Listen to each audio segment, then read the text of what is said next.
Saya nggak pernah cerita ini ke siapa-siapa. Bukan karena takut dianggap gila, tapi karena saya tahu dia masih ada di luar sana, menunggu.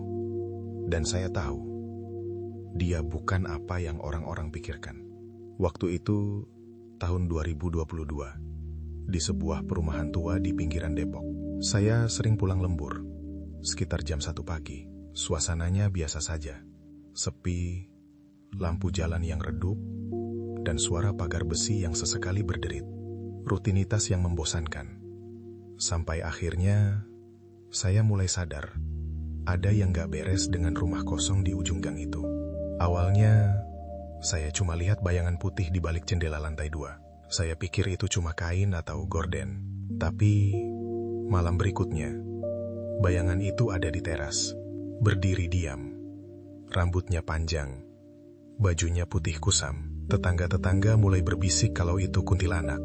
Saya pun sempat percaya, tapi ada satu hal yang terus mengganggu pikiran saya. Dia nggak pernah hilang saat dipandang. Dia nggak terbang. Dia cuma berdiri, menatap aspal.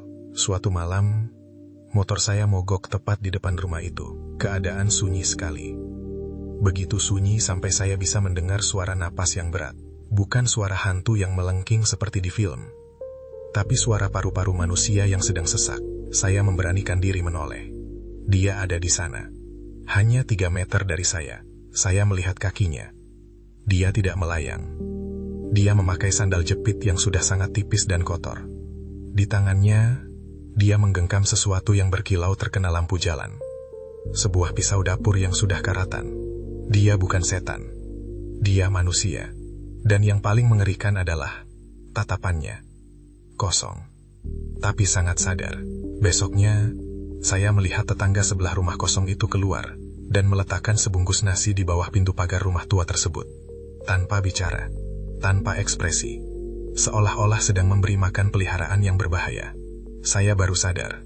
Selama ini lingkungan kami gak berhantu.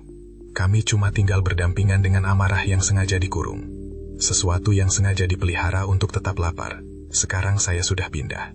Tapi tiap kali saya mendengar suara langkah kaki pelan di luar kamar, saya selalu teringat wanita itu. Dia masih di sana.